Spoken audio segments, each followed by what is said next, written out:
It is the morning of May 20th here in Hartford. And as usual, there's rain in the air. So it's misting out. So I need to take shelter. Okay. And there's a bus shelter here, and it's odd because one, there's only one bus shelter. Usually, I've noticed throughout Hartford, they pair bus shelters together, so you'll never see like one bus shelter. I think this is the only block where you have bus shelters that are single, and don't have two, side by side. You got that one down there, and then you got this one here, which is kind of interesting. You got like a lion here, something. There's like a lion face here, and it's not an advertisement or anything. It's not like it's an advertisement for anything. That's what I was looking for. I thought it was like, oh, is the Lion King coming to town or what? But you got like a lion here, and we're near the Theater Works, which I assume is a local theater company here. Anyway, so I have time in this shelter because of the ever increasing rain here in the mornings. I mean, it's just somebody give me light therapy. It's really oppressive. But I'm going to take shelter in this bus shelter. So because the men's shelter here is really bad. The shelter system here in Hartford is really atrocious. As good as Boston's was, Hartford is the opposite of it. It is just awful. So I'm without, and I've been without for 2 or 3 weeks, but hopefully warmer weather is ahead. And it has gotten warmer, but it's been damp, which doesn't, which kind of like excludes the purpose of the heat. So anyways, I'm here in Hartford, and I'm at the shelter, and I was thinking of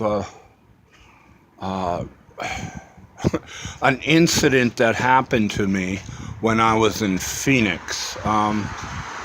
I didn't have to worry about homeless shelters because at the time I had my own apartment in Phoenix.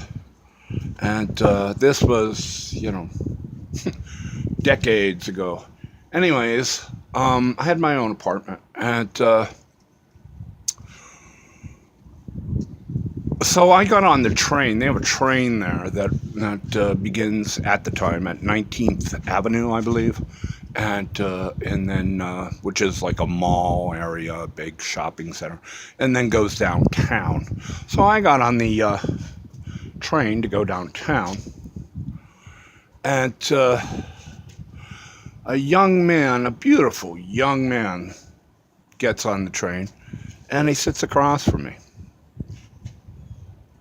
And he's there, looks me over. He's there, you got any change? I'm there, yeah. Thinking this is a line, and I'm up for a little tryst with a young man in my apartment, on this, I think it was a Saturday afternoon or so. I'm there, yeah, actually I do have change. But it's on my night table next to my bed in my bedroom in my apartment. Is there, oh, okay.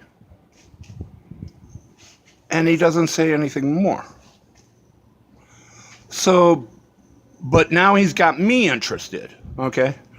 Needless to say, in the past 4 years, you get everybody coming up to you asking you for change. It's whether it's, the neighborhood man on his way to work, or, the child, sitting in front of the church who, his mom just dropped him off, or, So anyway, so I wanted to see if this young man was gay, you know.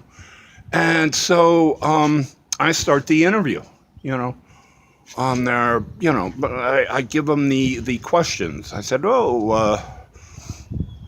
looks like you don't have a girlfriend. And, he said, no girlfriend. I'm there. Well, I said, sorry to hear that. I just split from my boyfriend. And, started questions like that. And letting him know in no uncertain terms that I was gay, and that I was, And so stop after stop after stop rolls by, and we're talking, and I'm interviewing him. And, it took me very little time to realize that he was not gay. He was by himself. If he was lonely, okay. It's like, fine, but what's he doing hanging around a 50-year-old man? Or, it's like, and I thought he was, wise enough to just drop it. But he kept going on and on and on. Finally, we get to my stop on Van Buren Street in downtown Phoenix, okay? I figure it's over, I'll never see him again. So I get off the train. He follows behind me.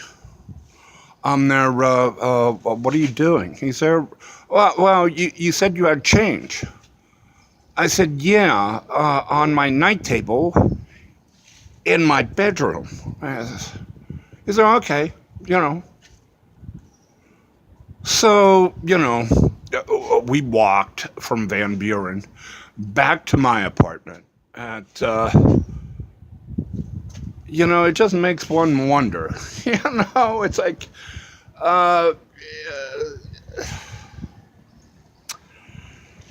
he wasn't gay.